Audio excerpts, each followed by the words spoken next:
Toda kuchingamidza isangano dzvene raMwari muzita raJesu.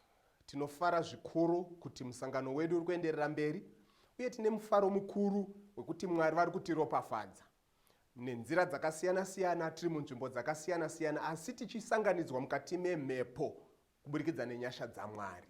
Toda kuvimba nekutenda kuti tiri kuropafadzwa neshoko iro Mwari vari kutitumira nevaranda vavo nenzira inofadza kwazvo. Mukati menguva ino tichapindazve parusando senguva dzose uwo Mwari vachataura nesu nenzira imwe chete vachishandisa munhu wenyama.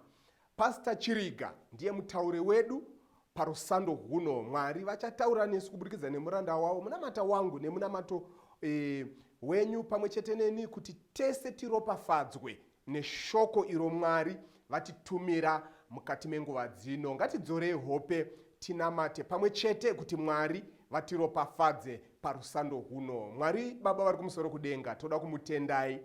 Taungana zvino iko zvino tiri mukati medzimba, tiri panzvimbo dzakasiyana-siyana kuteerera ivhangeri renyu. Musatendera kuti ivhangeri renyu ripinde ripfuure risina kutishandura isu savanhu. Tinonamatira mweya wenyu mutsvene akafemera pakunyorwa afemere kududzirwa kwaro. Tinzwe kuseri kweinzwi remunhu kuti Mwari vari kutaura nesu. Torarama sezvinoreva shoko renyu, towanira mweya yedu zororo. Chivai nesu kubva zvino nekusingaperi, tinonamata. Amen.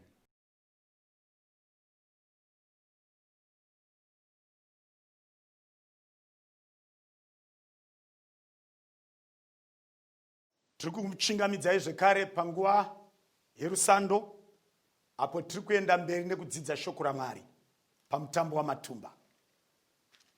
Nzira iyi haina kumboonekwa kubva kuna Mozisi, yatinoita mutambo wamatumba umwe neumwe ari pasi petende rake.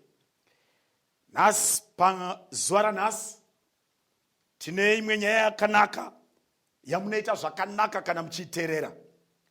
Tine musoro wenyaya unotiwo asi kana achizoonekwa. Musoro wenyaya unotiwo asi kana achizoonekwa. Ndo nyaya yatoda kutarisa pazuva ranhasi. Tiri kuverenga mukati meshoko raMwari, Genesis chapter 1 verse ya 26. Mwari akati, ngatiite munhu, amen, nemufananidzo wedu, akafanana nesu, ngave nesimba pamusoro pehove dzegungwa, napamusoro peshiri dzedenga, napamusoro pezvipfuwo, napamusoro penyika yose, napamusoro pezvipenyu zvose zvinokambaira panyika. Mwari wakomborere kuonekwa kweshoko. Ngatidzore uso wedu tinamate. Baba wekudenga, tinokutendai. Matipa mukana wokunzwai muchitaura nesu. Shungu dzere ndedzekuti kana muchizoonekwa isu tinge tiri papi, tizarurei apo takuverenga shoko renyu muzita raJesu. Amen. Kana tiri kuverenga mukati mebhaibheri, pana 1 John chapter 3 verse ndeya 1 na 2. 1 John chapter 3 verse ndeya 1 na 2. Bhaibheri rinotiro, Apostle John achitaura kusangano, anotarirai kukura kworudo rwatakaitirwa naBaba kuti tinzi vana vaMwari. Amen. Ndizvo zvatiriwo. Saka nyika haitizivi nokuti haina kumuziva iye. Vesi ya 2. Vadikanwa, iye zvino tiri vana vaMwari, uye zvichigere kuratidzwa kuti tichazovei. Tinoziva kuti kana achizooneswa, isu tichafanana naye, nekuti tichamuona sezvaakaita. Ndiri kutarisa pazuva renhasi pamusoro penyaya dzose dzataurwa nevaranda vaMwari kubva patanga mutambo wamatumba. Ndoda kutaura newe ndichiti, iwe konzomini gara mumhango, chemudzimu chikuwaniremo. Ndoda kuti kwauri ziva kwawakabva, mudzimu weshiri uri mudendere. Panapa pari kuti pane basa rinofanira kuitwa naMwari, mauri nemandiri. Basa racho rinoitwa naMweya Mutsvene. Rega nditsanangure basa reMweya Mutsvene raunogona uchiziva ndopedzisa nekutsanangura iri rine musoro wenyaya unoti kana achizooneswa. Now Bible rinotsanangura pana Genesis chapter 1 verse ya 1 na 2. Pakutanga Mwari wakasika denga nenyika. Verse ya 2, nyika yakanga isina kugadzirwa, isina chiro, rima rakanga riri pakadzika, uye Mweya waMwari aigarira pamusoro pemvura. Pane point yandoda kuti ubate. Point yandoda kuti ubate ndeyekuti vhangeri, shoko raMwari, hariuyi kwauri zvakanaka.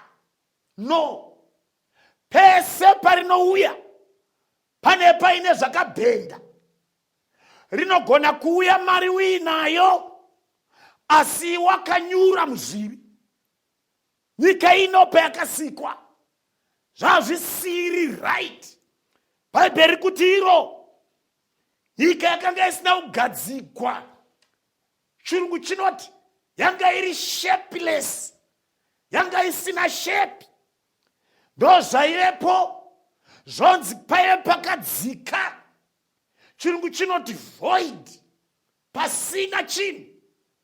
Bhaibheri roti paive nerima.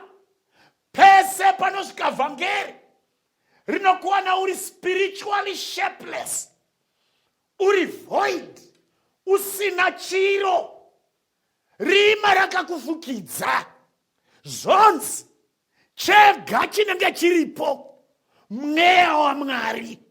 Saka Mweya Mutsvene basa rake raakaita panyika ino rekutanga raive rekuti kana nyika ichisikwa iyi, Mweya Mutsvene anenge aripo akagarira achiita make sure chanzi gomo igomo. Obva aita kuti gomo rirambe riri gomo nekusingaperi. Chanzi shumba, gudo, mutiro, bveni ngachirambe chiri gudo nekusingaperi. Chanzi uswa hachifaniri kuzochinja choita ndebvu dzavanhu, chofanira kuramba chiri uswa nekusingaperi. That's why iwewe neni tinowirirana kuti zvose zvinoitwa naMwari zvinogara nokusingaperi, nokuti Mweya Mutsvene airepo nyika ichisikwa. Obva arunga mbeu kuti mbeu iyi irambe ichizvibereka nerudzi rwayo nokusingaperi. In other words, aipreserva. Mweya Mutsvene ndiye preservative yembeu dzose dzakasikwa pano panyika. Dei pasina Mweya waMwari, vamwe tingade tambwa, vamwe mungade mapete, vamwe mungade madzvinyu, vamwe mungade, but Mwari wakapreserva zvose in originality yazvo. Tarira vanamai, hakuna whether wakazvarirwa mundege kana muhospitari kana muhotera kana pasi pemuti, hazvina basa wakazvagwa pai. Varume vese ndebvu dzinoenda pasi pemuromo, whether murabian kana European kana American kana African, ndebvu dzine nzvimbo yadzo. Hazvina basa wakazvagwepi nechimiro chakaita sei, nekuti Mweya waMwari waipreserva mbeu. Rimwe basa raiitwa neMweya waMwari kunza shoko raMwari achishandisa vaprofita nevapostora. Ndosaka Bhaibheri tinaro kusvika pazuva ranhasi.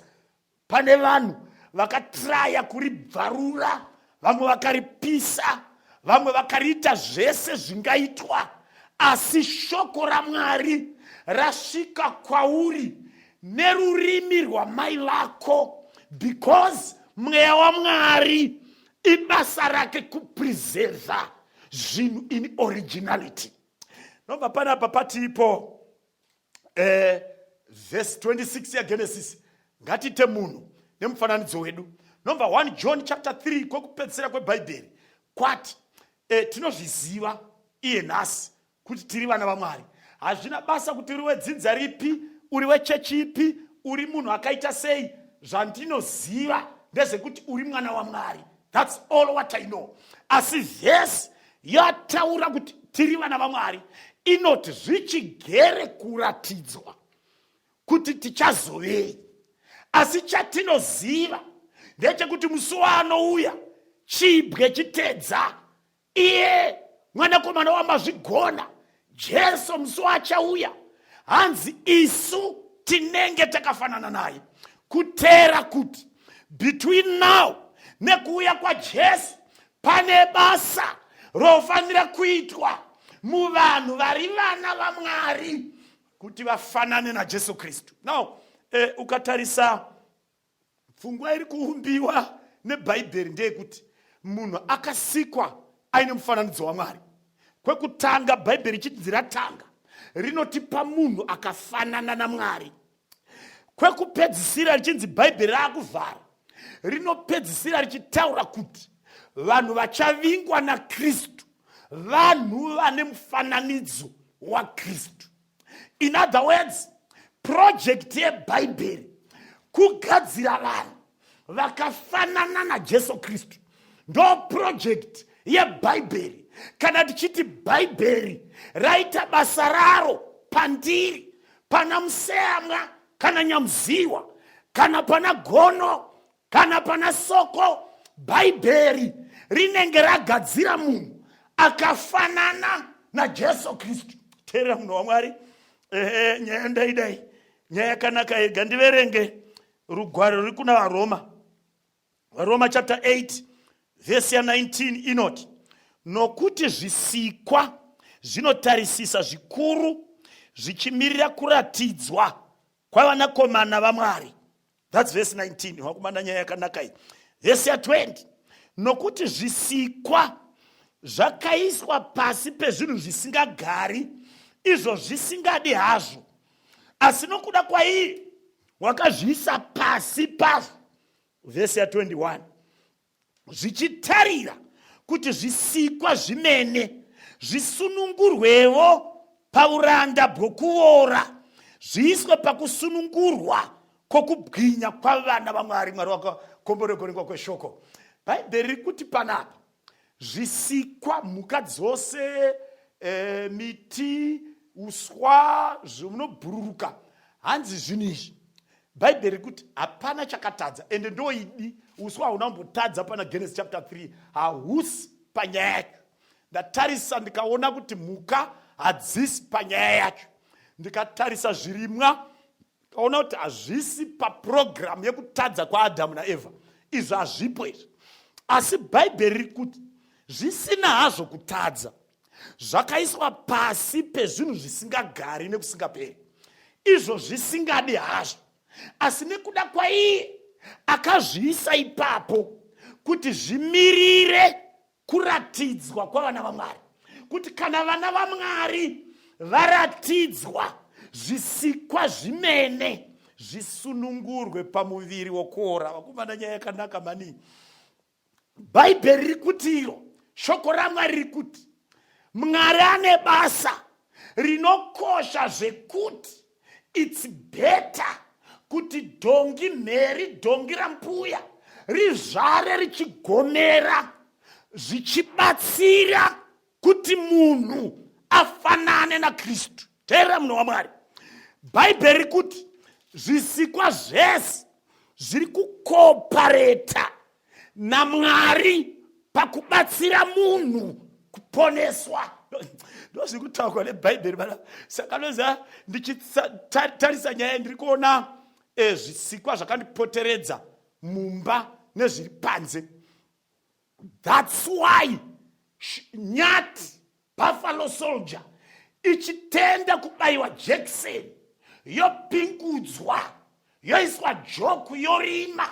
Bhaibheri kuti nyati iri kuti zviri nani kubaiwa jekiseni ndopingudzwa ndikoparete naMwari zvingabatsire vanhu kuponeswa vaburitse chimiro chakafanana nechaJesu Kristu.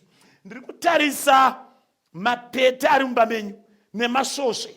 Iwe wakarara usiku 8 hours wakarara uchiridza ngonono, mapete azere mumba namasvosve zvinotsvaka chikafu mukitchen, asi iwe uchiridza ngonono uchiburitsa masiriri. Hapana svosve rinouya mumuromo mako kana bete, because nemapete ari pasi pemurayiro wekuti don't disturb masivanda. Regara rengonono zvinobatsira kugadzira munhu akafanana naKristu. Teerera munhu waMwari, iwe unofunga kuti madzvinyu aunoona 1 nechidhanana chaunoona 1 mumba menyu ndochega. Aiwa, Mwari akazvirayira kuti musandinetsere vanhu, garirai kure. Ndoda kuti vafanane neni. Zvipuka zvese zvokoopareta. Ndosaka bhinzi isina kutadza yakanga ine murayiro musi wayasikwa kuti unorarama nekusingaperi, asi nekuti yakaiswa pasi pezvisingagari kuti ikooparete nebhayoloji yomuviri wako nomuviri wako, kuti ndikaiswa mumuviri wemunhu akatadza, ini ndisina kutadza ndofanira kunoora. Nyangwe inini pandakasikwa ndisina mutemo wokuora. Nyaya ndeyekuti ndofanira kukoopareta naMwari pakugadzira munhu akafanana naJesu Kristu.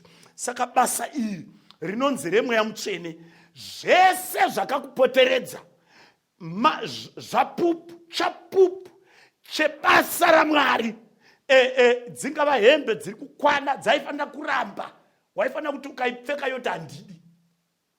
Bhutsu iri kubvuma, ndati chese chauri kuita, waifanira kuti ukati kumbwa bhoki buda panze yoti handibudi. Yaifanira kuramba, kuita ngani kuramba, asi zvinobvuma nekuti zviri kukoopareta naMwari kuti mauri mugadzirwe munhu, kuti musi unouya Jesu iwe naJesu munge makafanana. Teerera vaEfeso chapter 1, pane kastatement kanotaurwa zvekare naMupostori Paul, vhesi 14 inenge yatanga pa13. Muna iye nemiwo makanzwa shoko rezvokwadi maari, evhangeri yekuponeswa kwenyu. Muna iye wamakatenda kwaari mukaisirwa chisimbiso noMweya Mutsvene wamakapikirwa. Vhesi 14, Mweya Mutsvene ndiye akutsanangurwa, hanzi ari rubatso rwenhaka yedu. Ndopandoda Mweya Mutsvene ari rubatso rwenhaka youpenyu usingaperi. Rega ndishandise izwi iri, zvanzi Mweya Mutsvene ndigarantuwa woupenyu usingaperi. Saka Mweya Mutsvene ane basa rekuisa chisimbiso pauri. Kana aisa chisimbiso pauri, iye osetifaya kudenga kuti pane munhu panyika wandaisa chisimbiso. Munhu iyeye ngaaverengwe panhaka youpenyu usingaperi. Saka pane mabasa 2 anoitwa noMweya Mutsvene mauri. Number 1, anotanga kushanda kuti mupfungwa nemwoyo namaitiro ufanane naJesu. Kana ashanda kwaGalatia chapter 5 vhesi 16 uchidzika, fambai noMweya, ipapo hamungaiti kuchiva kwenyama. Nokuti mabasa enyama anoonekwa anoti upombwe, anoti tsvina. Ndo zvinenge zvichishandiwa nomweya mutsvene mauri kuti urenge upombwe, kurara nomukadzi asiri wako, kurara nomunhu wausina kubvisira pfuma, kurara nomurume asina kukuroora. Mweya mutsvene andoisa mauri kuti urenge kuti iyi itsvina, idhoti, handi izvi. Woramba, kana waramba abvisa, odzvara chibereko chomweya, ndigo rudo nemufaro nekunaka norugare nokuzvidzora nokukudza vakuru nokuteerera. Odzvara kana adaro pane munhu mukati akafanana naKristu. Kana adaro mweya mutsvene oti right, basa rangu pamuchinda uyu raita, orayira vatumwa, orayira ngirozi kudenga. Malachi chapter 3 verse 16 inobva yatiyo, nokuti vaitya Jehovha vakataurirana. Jehovha akanzwa bhuku yokurangaridza ikanyogwa vari kunyora vatumwa. Saka ngirozi inobva yaudzwa nomweya waMwari, nyora zita ramasivanda, robva ranyogwa kudenga. Rako iwewe zita rinonyogwa uri pano panyika, ronyogwa kudenga usiku, nokuti mweya mutsvene agutsikana kuti agadzira mauri. Munhu anoti akaonekwa nehuku dzinoti maiwe, munhu waMwari auya. Munhu anoti akaonekwa nemombe kudanga dzinoti dzese dzinoungana dzichikuma dzoti mai vauya. Munhu anoti akaonekwa nevemuraini vanoti maiwe, munhu waMwari vauya. Munhu anoti akaonekwa navaduku navakuru vanoti maiwe, zarurai mukova, munhu waMwari auya. Agutsikana newe, ndozvawavi. Zita ronyogwa kudenga mubhuku, rinonyogwa mubhuku. Pano panyika mweya mutsvene obva ati, ndakunyora zita raMwari pahuma dzako. Pahuma apapo ndo parinonyogwa nomweya waMwari, rinonyogwa mukati mupfungwa, hazvioneki paganda. Saka unenge uchiti kudenga zita riri mubhuku, panyika pane zita raBaba mauri. Kana zvadaro mweya mutsvene ashanda basa rake mauri, apedza. Teerera munhu waMwari, Mwari ngavakubatsire pandiri kutaura nyaya iyi. Iwewe reposition yourself, mira panzvimbo pekuti mweya waMwari ati uyu ndipe mbezo dzangu nedemo rangu, ndigadzire pamunhu uyu akafanana naKristu. Chii chinofanira kuitika pauri? Unofanira kuteerera kurayira kweshoko. Unofanira kuva nekutenda kusingadistebwi nesituation yepanyika. Unofanira kuva nekuvimba naMwari kuti Mwari haakurasisi, Mwari haakudhambi samai vanoita abortion. Unofanira kutenda kuti Mwari akada nyika akaipa kuna Jesu, kuti vese vatenda kuna Jesu vanowana upenyu husingaperi. Unofanira kutenda izvozvo. Inzwa munhu waMwari, ndati unofanira kutenda. Kana watenda, pauri panouya vakuru vanonzi mweya mutsvene neboka ravatumwa kuzogadzira mauri munhu akafanana naJesu Kristu, anogona kutaura achiti, vadikanwa, tiri vana vaMwari, uye zvichigere kuratidzwa kuti zvichazovei. Hamusati manyasoona munhu akafanana naMwari. Munoziva mai vemakuhwa vemuraini vakuenda kucheche, ndo vamunoziva. Asi mai ava vashandiwa naKristu hamuvazivi. Zvichigere kuratidzwa. Hamusati maona vamwene vaibheja kuti ini nemwana wangu hatiparadzaniswi. Vaibheja vasati vatenda kuna Jesu. Navo vatenda kuna Jesu, vakudayira muna Kristu, vanogona kuudza mwanakomana wavo kuti ndinokuda pano, unouya pano kana uine mukadzi wako, because handidi kukuparadzanisa nemukadzi wako. Zvinoitwa izvozvo namai vagadzikwa nomweya waMwari. Unoziva kuti zvandiri kutaura izvi, maiziva muchinda mwanakomana wenyu anoti akachibuda mumba akapfeka aine hovhorosi yekubasa achinoshanda, asi anodzoka nezvipanera zvekubasa, anodzoka nemabhegi aba, anodzoka nehembe. Ndo zvamaiziva munhu ari. Hazvisati zvaratidzwa kuti achazovei. Asi kana akatenda kuna Kristu, iyeye aiuya nezvinhu zvekubasa, muchamuona akuuya nesalari yaakashandira, kwete asina kushandira, nokuti akagadzikwa. Mweya wecorruption maari hapana, mwane mweya wokuita nekutendeka nekuvimbika. Mwari vakukomborere. Pandiri kukunamatira, mira panzvimbo yaunoti, Mwari, ndinoda kuti mandiri mugadzire munhu akafanana naJesu Kristu. Ndinokutsvakai Mwari kuti mandiri muchizooneswa ini nemi tinge takafanana. Dzura uso wako tinamati. Baba vari kudenga, tinotenda kuti shoko renyu ibenyu, shoko renyu rinogadzira, rinoshanda, rinobaya, rinotonga mifungo. Kutendera mweya wenyu kupinda muvanhu venyu, kuti mweya ashande kugadzira vanhu vakafanana naKristu. Avo baba avo namukoma namai avo, zvikuru musikana uyu, vari kuzviisa kwamuri, vagamuchirei kuti iko mweya mutsvene aburitse chisikwa chakafanana naKristu. Amen. Imi muri vana veumambo, pfuma yamunayo ndeya Jesu. Zivai kuti makomborerwa, mugotenda chikomborero. Vateereri, bvunzai mupiro wenyu, kuti basa sangano ribudirire.